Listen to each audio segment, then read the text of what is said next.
जय जगन्नाथ दर्शक बंधु आज फेब्रुआरी 14 तारिख शनिवार आज दिन केतोटी गुरुत्वपूर्ण खबर से भिडियो शेष जाए देखु एवं आपण मान भल पाइबा स्वरूप भिडियो को गोटे गोटे लाइक कर दिंतु आउ सहित आम चैनल को जदि नुआ आसी चैनल को सब्सक्राइब कर साइड रे बेल आइकन को ऑल रे सेट कर दिंतु जहाँ फल आम प्रत्येक न्यूज आप सर्वप्रथम पाइपर तेज चलतु आज दिन केतोटी गुरुत्वपूर्ण खबर उपर नजर पकाइबा। आज प्रथम खबर है एप्रिल 16 मई 15 तारिख पर्यंत हेब प्रथम पर्याय जनगणना सूचना मिली 2027 मसीहा जनगणना संपर्कित प्रशिक्षण और प्राक प्रस्तुति बैठक चलित वर्ष एप्रिल 16 मई 15 तारिख पर्यंत हेब प्रथम पर्याय जनगणना पेंशन पोर्टाल रे लॉगिन करी निजर समस्त तथ्य सहजरे अपलोड करिपारिबे।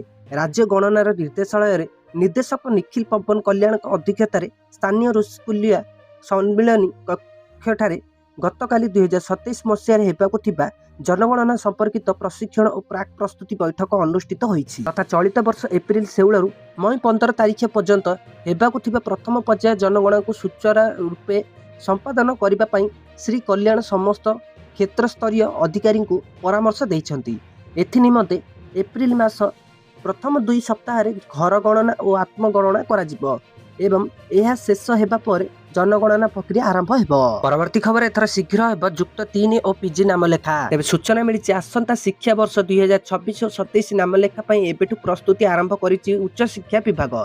उभय स्नातक अर्थात युक्त 3 और स्नातकोत्तर अर्थात पीजी नाम लेखा प्रक्रिया शीघ्र आरंभ करने को प्रस्तुति आरंभ होईछि।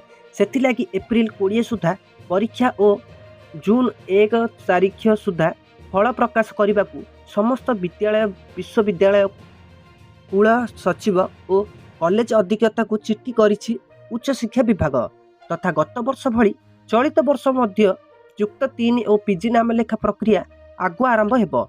नुआ शिक्षा वर्ष रे नाम लेखा और पाठ पढ़ारे जेपरि विलंब न हुए सेथि लागि आगुआ प्रस्तुत आरंभ होईछि तथा पीजी नाम लेखा पाई एकक पीजी प्रवेशिका परीक्षा 2026 आगुआ करा जिवो। सेथि लागि समस्त स्नातक शेष वर्ष सेमिस्टर अर्थात चूड़ांत परीक्षा एप्रिल 30 सुधा शेष करने को निर्देश दिया जाइछि।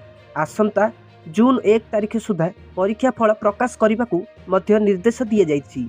एथिसह समस्त बैक पेपर रे फल प्रकाश करने को कुआ जाइछि। परवर्ती खबर अष्टम वेतन को नहीं बड़ खबर तेज सूचना मिली केंद्र सरकारी कर्मचारी और पेंशन भोगी अष्टम वेतन कमिशन गुरुत्वपूर्ण हेबो।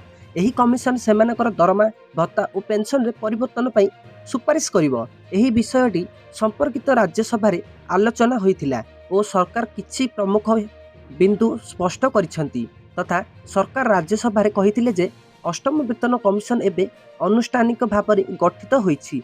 यह नवेम्बर 2025 रे गठित होइतिला।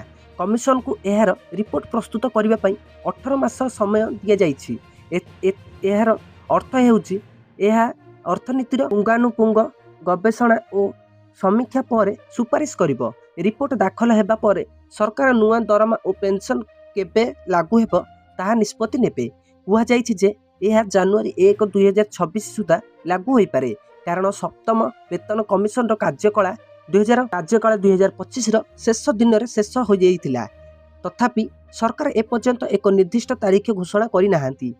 आउ भल खबर हेउछि जे पेंशन मध्य संशोधन करा जिवो। अर्थ मंत्रालय निश्चित करिछि जे डिसेंबर 31 2025 सुधा अवसर नैथिबा कर्मचारी पेंशन मध्य नुआ कमिशन सुपारिश आधार रे वृद्धि करा जिवो। पूर्वर पेंशन भोगी माने भय करुथिले जे सेमानकु अंतर्भुक्त करा जिवो नाही किंतु एबे यह स्पष्ट जे सेमानकर पेंशन मध्य विचार करा जिवो। परवर्ती खबर एबे घरोईकरण हेबो भुवनेश्वर विमान बंदर तेबे सूचना मिलिछि भुवनेश्वर विमान बंदर घरोईकरण हेबो। पब्लिक प्राइवेट पार्टनरशिप एबे सूचना मिलिछि भुवनेश्वर विमान बंदर घरोईकरण हेबो। पब्लिक प्राइवेट पार्टनरशिप अर्थात पीपीपी मोड रे एहार परिचालन करा जिवो। ए नै तृतीय पर्याय टेंडर आह्वान करिछि एयरपोर्ट अथॉरिटी ऑफ इंडिया अर्थात AAI. Public private partnership appraisal committee अर्थात पीपीपीएसई जांच पर आग को बढ़ घरोईकरण प्रक्रिया तथा भुवनेश्वर विमान बंदर को घरोई कंपनी हाथ को टेकी दिया जिवो। एयरपोर्टर परिचालन ठारू आरंभ करी सफाई पर्यंत सबकिछि घरोई कंपनी परिचालन करिवो। गाड़ी पार्किंग फी आदाय यात्री जांच लगेज परिवहन भी घरोई अनुष्ठान करिवो। କେବଳ ଏୟାରପୋର୍ଟ ହାତରେ ଟ୍ରାଫିକ୍ କଣ୍ଟ୍ରୋଲ ମ୍ୟାନେଜମେଣ୍ଟ ଏବଂ ସୁରକ୍ଷା ରହିବ। AAIE ପକ୍ଷରୁ ଟେଣ୍ଡର ଡକା ହୋଇଛି। ଏଥିରେ ଭୁବନେଶ୍ୱର ସହ ହୁବଲି ଏୟାରପୋର୍ଟକୁ ବଣ୍ଡଲ ଅଫ୍ ଫେୟାରରେ ଯୋଡ଼ା ହୋଇଛି। ଏହି ଦୁଇ ଏୟାରପୋର୍ଟକୁ ଗୋଟିଏ ଘରୋଇ ଅନୁଷ୍ଠାନ ଟେଣ୍ଡର ଜରିଆରେ ନେବାକୁ ବାଧ୍ୟତାମୂଳକ କରାଯିବ। ଭୁବନେଶ୍ୱର ଲାଭଦାୟକ ବିମାନ ବନ୍ଦର ହୋଇଥିବା ବେଳେ ହୁବଲି କ୍ଷତିରେ ଚାଲୁଛି। ତେଣୁ ଭୁବନେଶ୍ୱର ବିମାନ ବନ୍ଦର ଲାଭରେ ଏହି ହୁବଲି ଏୟାରପୋର୍ଟର ବିକାଶ କରାଯିବ।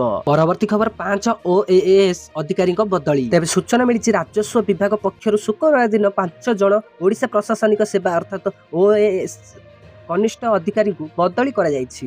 ବିଭାଗର ବିଜ୍ଞପ୍ତି ଅନୁଯାୟୀ କେନ୍ଦ୍ରାପଡ଼ା ମହାକାଳେପଡ଼ାର ପୂର୍ବତନ ବିଡ଼ିଓ ସୌମ୍ୟଶ୍ରୀ ପାଣିଗ୍ରାହୀଙ୍କୁ ପୁରୀ ଜିଲ୍ଲାପାଳ କାର୍ଯ୍ୟାଳୟକୁ ଡେପୁଟି କଲେକ୍ଟର ଭାବେ ବଦଳି କରାଯାଇଥିବା ବେଳେ ଆଠଗଡ଼ର ପୂର୍ବତନ ବିଡ଼ିଓ ପ୍ରଦୀପ କୁମାର ସାହୁଙ୍କୁ ଅନୁଗୁଳ ଜିଲ୍ଲା ଡେପୁଟି କଲେକ୍ଟର ଭାବେ ବଦଳି କରାଯାଇଛି।